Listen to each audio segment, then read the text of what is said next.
What is up, guys? It is your favorite Otaku Lotus here, and welcome back to the Nerdcore Nerd Corner. Before I jump into this, I just want to thank all of you who have subscribed to this channel and continue to show your support. I cannot thank you guys enough because in just under 3 months, I've managed to get almost 300 subscribers, and that's just crazy to me. I think right now I'm around 282. In my last video, I wasn't even at 250 yet, so I'm just amazed at my own growth. I hope to keep it up this year. I'm glad that you guys are enjoying the video, enjoying the content. I like talking to you guys in the comments. I love interacting with you guys, talking about anime, manga, video games. This is something that I love a lot, something that you guys love a lot, and I hope to continue to put out great videos this year and reach even new heights with my views, my likes, my quality in the content, the amount of videos that I put out, the amount of subscribers I get, and the amount of interactions that I have with you guys. Also, I whipped up some new channel art in Photoshop and I changed my YouTube icon, so peep the channel, let me know what you guys think of the new banner. If you're feeling the new look, definitely let me know how you feel about it. I'm by no means a graphic designer or all that experienced in Photoshop, but I'd like to think it looks pretty good. Has some pretty cool characters on there, pretty cool colors. I really like the design and layout. Like I said, I'm no expert. I'm not even at amateur level if you ask me, but I think it looks pretty decent. Now, you see the title, you see what's in front of me, so you know what this video is all about. In today's video, I'm going to be showing you guys over 300 Pokemon cards that I have in these two binders here that I recently picked up, and telling you the story on how I got them as I just flip through the pages so you guys can see what they are. I probably won't talk too much about the cards individually or in detail, but if you want to see a follow-up video where I do a more detailed look at them and get up close and personal, you just let me know in the comment section below and I'll try and bring that for you guys. So for now, I'll just get this one out of the way and we'll just take a look at this red one first. So anyway, the way I went about getting these was actually I bought these cards off a homie of mine who found them at a yard sale. He hit me up with some pictures and some text messages showing me the cards, asking me if I was interested and whatever. But since I have a bad habit of staying up until like 6 or 7, sometimes even 8 in the morning, I tend to sleep a lot during the day if I actually sleep at all. And I was actually asleep when he hit me up. As it turns out, by the time I had woke up and gotten around to responding to him, he had actually went ahead and bought them anyway. So when I saw the messages, I told him I was interested in them, that I would probably buy them off of him. And so we got to talking about how many there were, what they might be worth, and then, yeah, things went on from there. Then, as I was looking through the pictures, I kind of noticed something, and I think he noticed it. Well, obviously he noticed it too, because as I was sending him a message, I was typing it up and getting ready to hit send, I got another message from him that was saying exactly what I was thinking, and that was that somebody had apparently already been through these cards and picked out all of the rarest and most valuable ones, because there were a lot of gaps, a lot of blank spaces, and cards that were missing in these sleeves. So for example, there's like no Charizards or Blastoise or holographics or any super rare valuable cards in here. And if you saw earlier, there's Charmander, there's Charmeleon, but there was no Charizard, and I put Entei in the space where Charizard would have been because why not? So yeah, even though there's no really rare or valuable cards in here, I decided that I wanted them anyway and that I would grab them from him because there's a lot of cool classic cards in here that I really like the artwork for and that I had when I was a kid, and so I wanted to have them again. He estimated that there were around somewhere from 150 to 200 cards in total, and told me that several of these cards actually had multiples of them, so in like a lot of these slots there's maybe like 3, 4, 5, or 6 or more of the same card in one slot.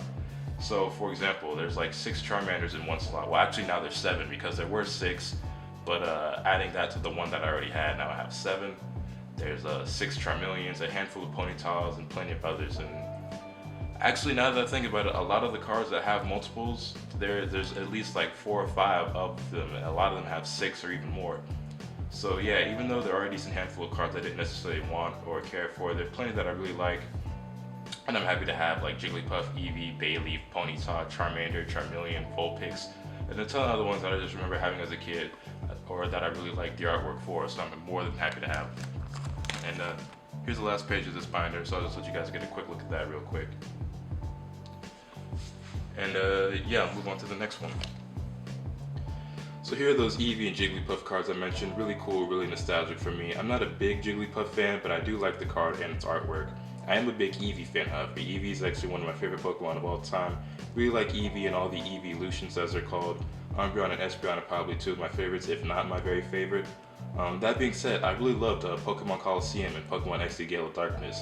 In Pokemon Colosseum, you got to use Umbreon and Espeon as your main partners. Those were, I guess, your starter Pokemon in that game. And in XD Gale of Darkness, Eevee was your main sidekick and he was your starter Pokemon.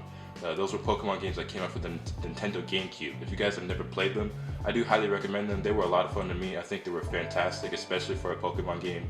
Put a lot of hours into those, almost as many hours as I did into the Game Boy games.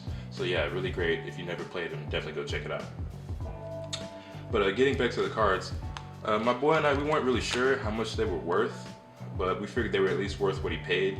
So he bought them, and then after we went back and forth for a while and we were talking about it, and he was asking me, you know, what I thought and if I wanted them, everything. I was like, yeah, I want them, you know, just let me know what you want for them.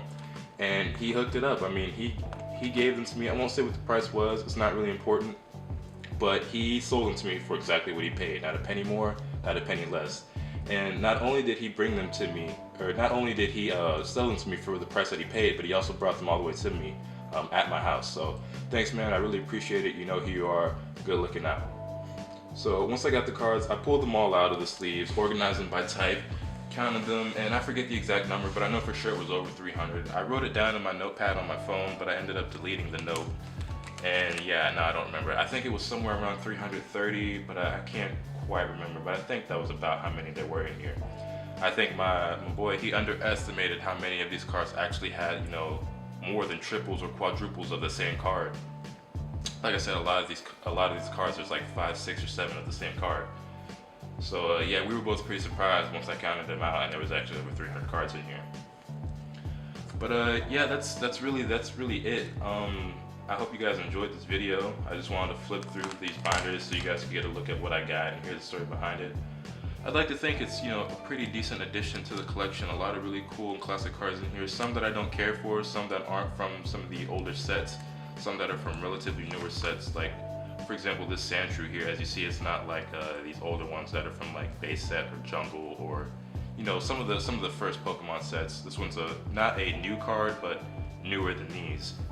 You can tell because it kind of stands out, but you know, it's whatever. And yeah, that's pretty much it, guys. I hope you enjoyed this video. If you did, be sure to hit it with a thumbs up because it really helps out the channel. Subscribe if you haven't already so you can stay tuned for all the awesome content I plan on bringing you guys. And drop a comment below letting me know what you guys think of the video and if you're a fan of Pokemon or Pokemon cards and what the coolest or rarest card you've ever had is. With all that being said, that's all I have for today, so I'll catch you guys next time. Later.